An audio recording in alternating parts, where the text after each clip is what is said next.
Okay, I'll show off Richard's new stuff. I think this has not been demoed yet, but we're in orders. We can go, let's go look at products real quick. And we'll look at brand and account of products. And I've got column totals on.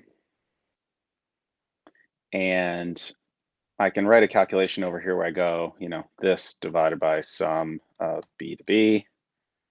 And we can get a percentage. Oh, theoretically. Depends on query sort. So we'll sort. So we've got our percentage here. The other nice thing here, though, is that we can also just use our column total.